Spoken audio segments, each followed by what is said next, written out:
Okay. So I'm just gonna repeat for everybody who is for the recording. So I'm really happy to be with people who care about accessibility and about families who have disabilities because we're one of those families. And I have no words to express how glad I am to live in Canada, where there's so many things being done on accessibility, new laws, programs, services, and it's great everything that's happening, but there's still a lot of room for improvement. So I hope you can all listen with an open heart and an open mind, because in these short minutes I'll try to show you all one of the biggest roadblocks for accessibility in 2019, what is the solution, and what I want all of you to take from here. Now for those in the library, I have a question. Did you call ahead of time to see if this place had a washroom? Did you center all this evening's plans on that detail? Do you center all your day's plans on that detail no matter where you go? The most likely answer is no. No you didn't, or no you don't. Because we expect, and that's me included, we expect to see a washroom and that it'll be open for our use. But a lot of disabled people do not have this luxury. It's something that we take for granted. There is something stopping them from having this certainty, something that keeps them in their house, something that keeps them from enjoying life, something that keeps them from being a part of the community. And that antagonist is the current accessible washroom. The current accessible washrooms leave out a lot of disabled people. And the thing about disability is that you can become disabled at any moment. You fall down the stairs and hit your head, disabled. You find out you have some genetic illness, disabled. You get an illness that leaves you weak and unable to move, disabled. Welcome to the club. Yeah, welcome to the club. But I am glad and happy to be part of the club. And for many disabled people, current accessible washrooms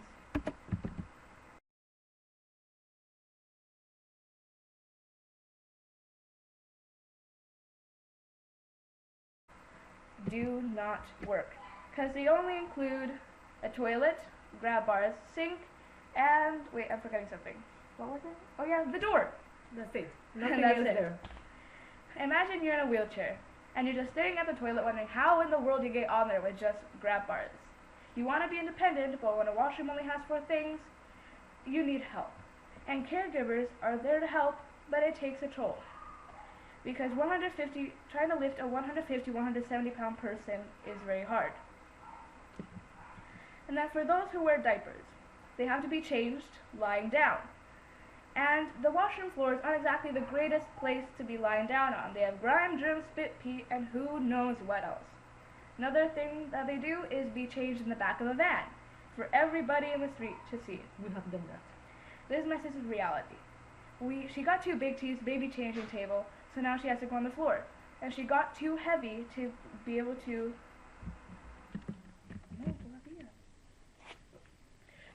be taken out of her wheelchair.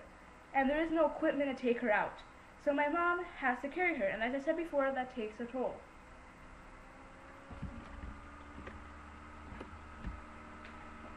Did you know that 95% of caregivers have pain in their back, shoulders, knees, and wrists? 2 months ago, my mom injured her shoulders and still hasn't been able to recover. And remember, it's not just Amy and my family who is suffering because of the lack of real accessible washrooms.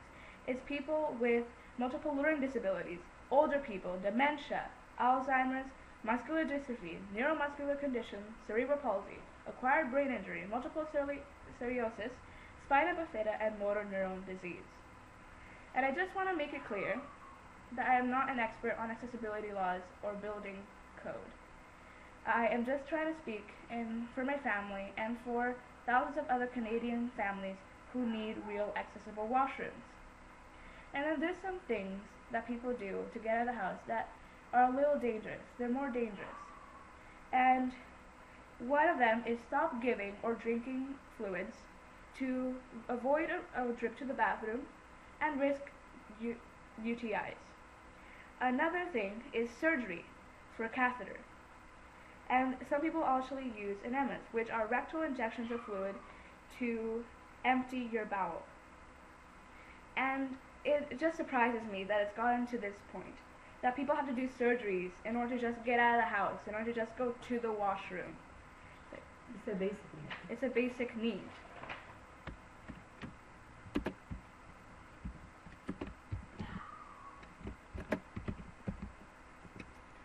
The real solution is called changing places.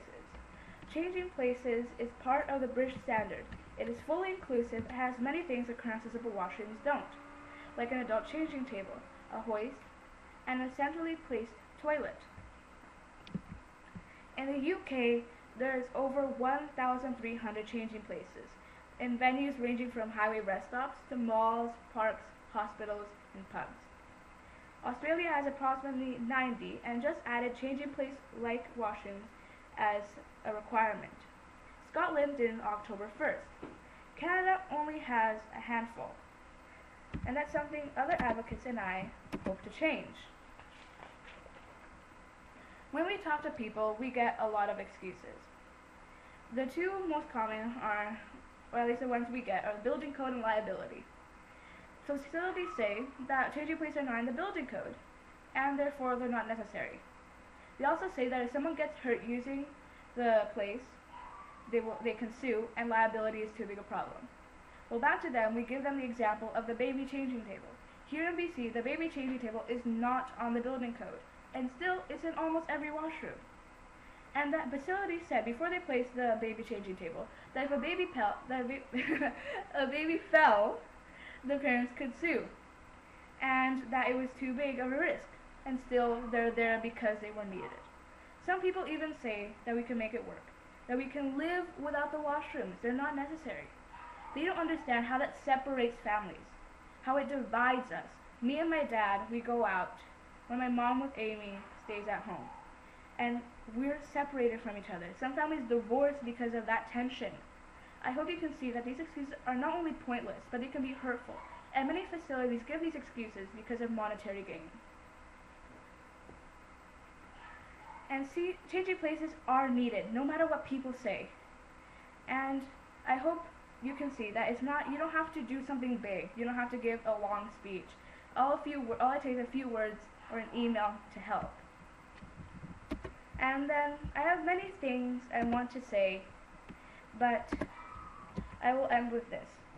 For the people studying the design, I would like you to remember to do your research.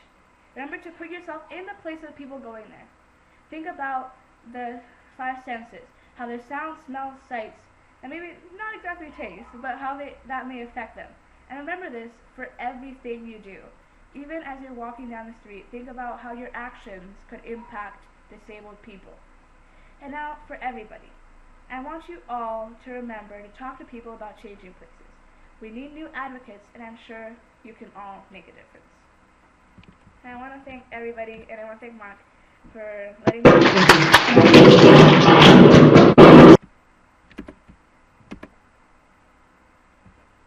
Thank you. Thank you.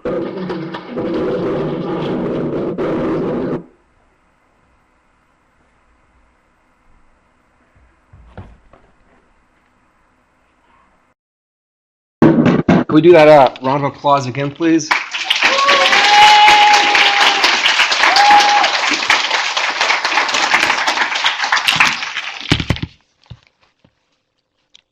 Okay, so Lucy, maybe are you all right to take some questions? Okay, so we're gonna have to toggle it a bit because of the microphone. And first of all, I'll open the questions to the students. Do you guys have any questions you want to ask Lucy or her mom or her family?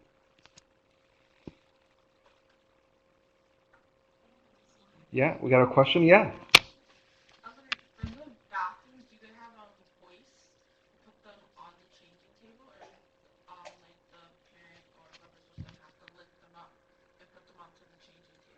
Okay, so I'll just repeat your question. Lucy and Carmen, the question is for the changing places washrooms, do they have a hoist to help people put the people onto the changing tables? I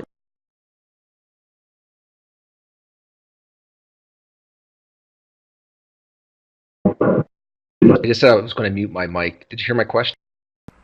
Pardon? We lost the last bit.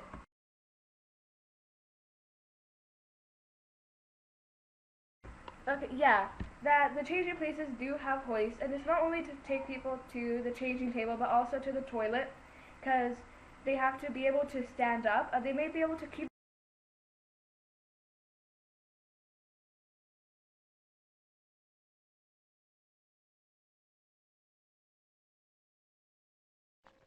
I have a question, Lucy, and that's about barriers of people's attitudes. Do you find that some people have a positive attitude towards the changing places design challenge, or do you find some people have maybe a negative attitude towards it?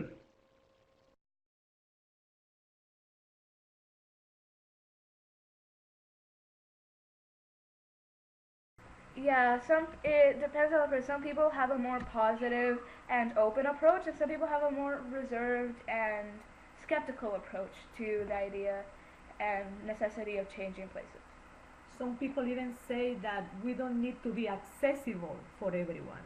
We have seen that, especially on internet, when you know that the public speaking and giving opinions, some people still think that the public buildings, don't need to be accessible for everyone.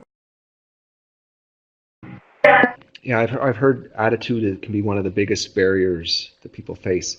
We have a question from Abby Goodrum, the professor and coordinator of the User Experience Design Program. Yeah. So thanks very much, guys, for being our keynote. I wondered if there are any members of Parliament who you've already shared your advocacy with. If there was anybody already in Parliament that would be sort of on our side that we could leverage to get things changed.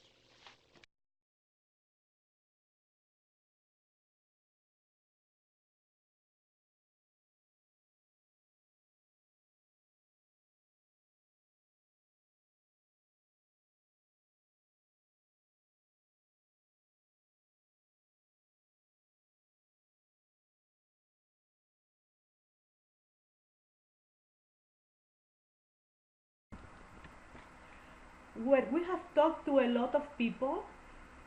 Yeah, like Yeah. Dave Willow said it through internet. That Minister Shane Simpson. Minister Shane Simpson, I think that's been the person who has been more positive, and he wants to back us up. Of course, we know that in politics there are a lot of things involved, but he has been very positive, and he's keeping in touch with us. Of course, we don't want to name the people who say no or who are not very positive, because we still expect them to change the opinion. So we will say that Shane Simpson has been the best response for changing places. Yeah, but it's not. But it's only for BC. We haven't. Have we met? We haven't talked with somebody who.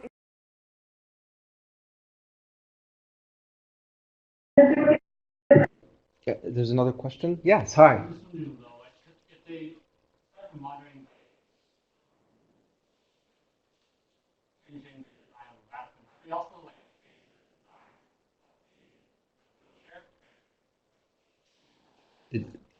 Lucy and Carmen, could you hear that question? Okay, so the question is in addition to changing the design of washrooms, is there any discussion around changing the design, say, of wheelchairs?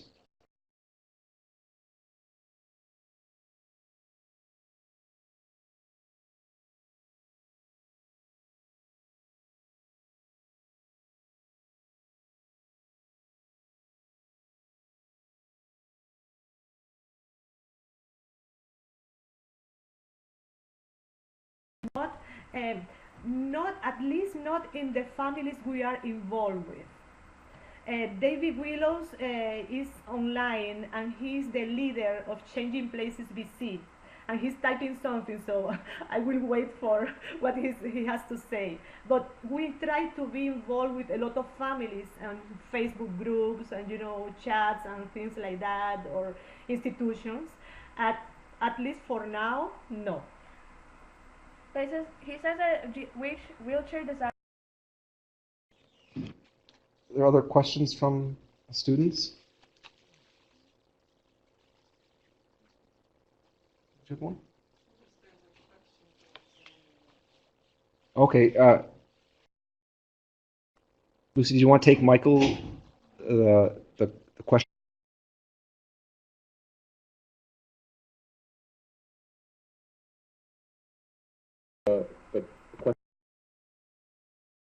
Yeah.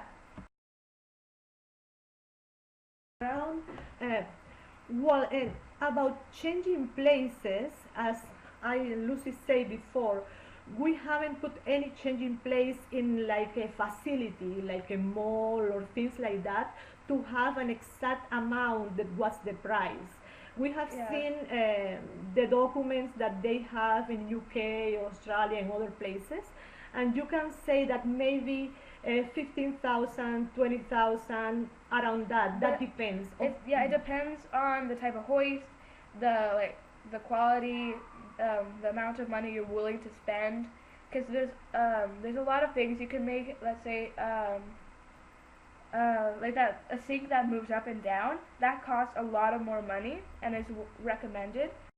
It just depends on which company you go to, and which things you choose to include. Yeah. Oh, sorry, I wanted to say something. For instance, UK is already proved that those businesses that have had a changing place inside their facilities, they have covered that with the increase of gain about so many disabled people who are visiting. Lucy, did you want to read David's response in the chat there?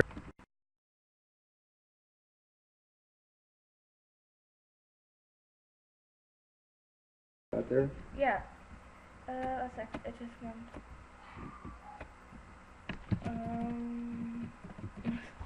One sec. It doesn't want to scroll. Okay, it says that the equipment cost is around 15,000 to 20,000. As we said, yeah. Additional cost for the changes to the building. And then he said that there's a 2 washroom trailer and the trailer is used for events. And I guess I have one more question, and that is, in your work, where have you found the most, I guess, success, the most enthusiastic support that you find really propels the whole movement forward?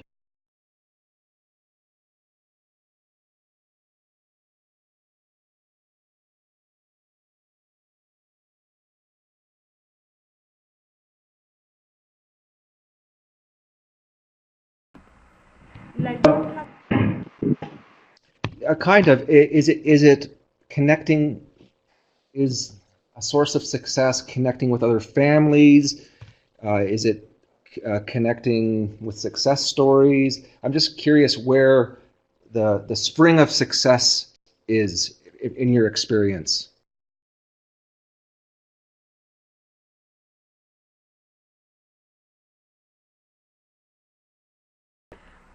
well, during the last 2 years, we have been really busy. Starting a campaign for families with disabilities is not something easy to do, especially because a lot of families like us, we are inside the houses. We don't go out, we don't get together, we don't fill surveys on internet.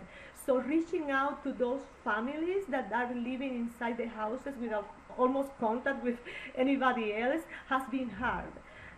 For 2 years we have been trying to get to them, and I think now we have a lot of families that we know need changing places and they need them now. So for us, as a family, has been a big thing to know that we will be able to help them.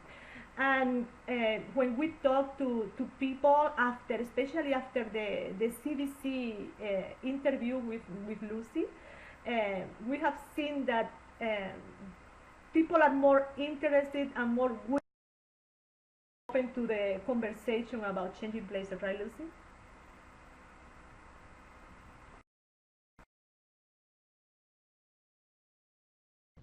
Sure, that would be good. Should I read the question?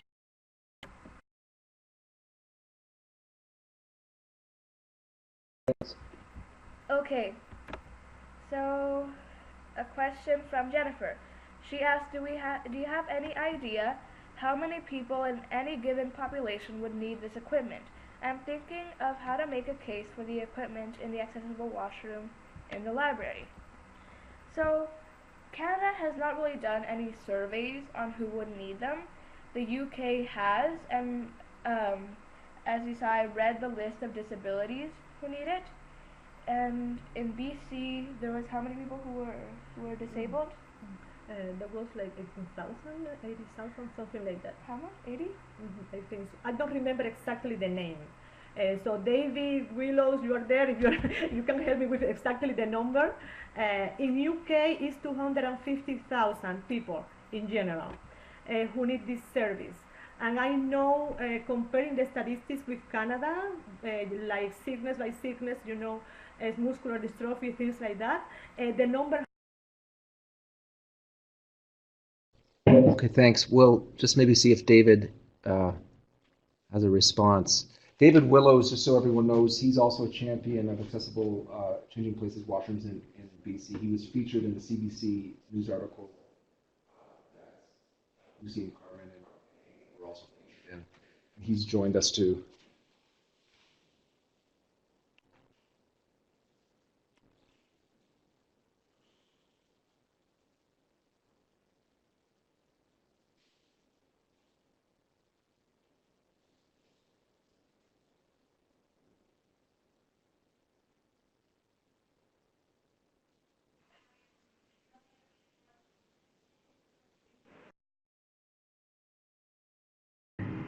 Yes, that would be great. Do you want me to read what David is saying, or Dave is saying? Yes, that'd be great, Lucy. Thank you. Okay. Let me go to the top.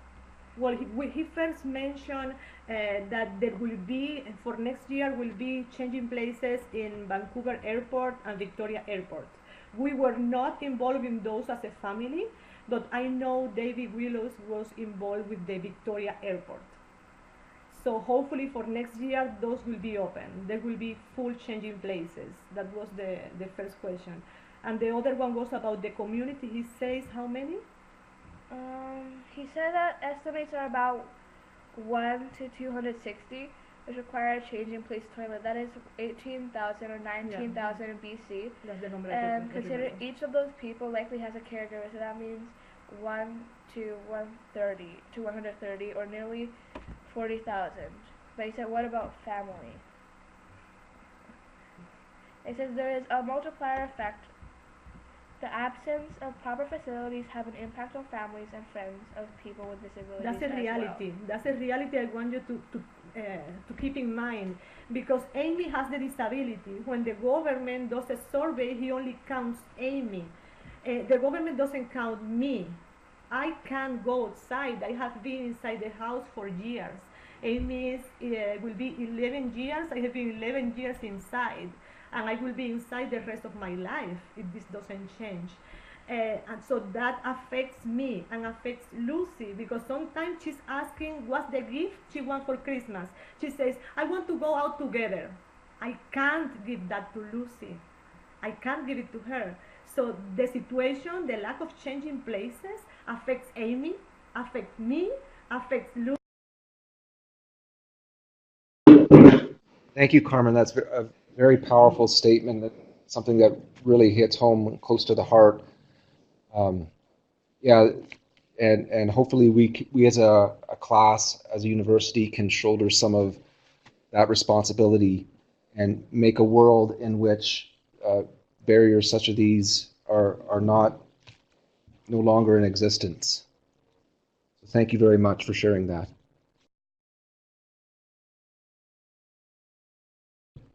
Okay, with that, I just want to again thank you, Lucy, Carmen, and your whole family who's been supporting this whole keynote talk, I know, for quite some time.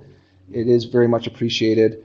And maybe if we can just have one big more round of applause from everyone in the room here.